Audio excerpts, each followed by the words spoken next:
makakapunta sa birthday. Gusto ko sana sa birthday ng asawa ko mo eh. Yung kasi pala ito ba?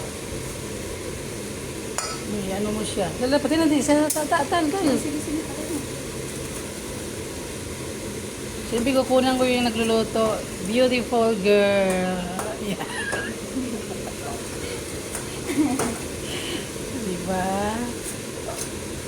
Kasi sa kanya galing to. Tal.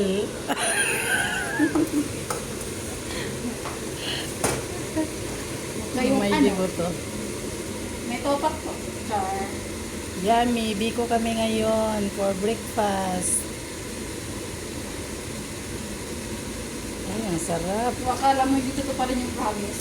Oo nga eh. Ito pa rin talaga yun. Basta ikaw. Hindi, magwawala ako. Grabe naman po. Dati yung bata.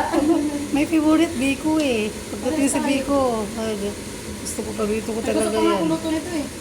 Oo, ano? Yung ano, ilalapit mo siya tapos may ilalagay ko sa ibabaw. Ay, oo. Bukod sa lamig. Diba? Okay, save. Send ko sa akin. Oo. Picture lang natin pagtapos.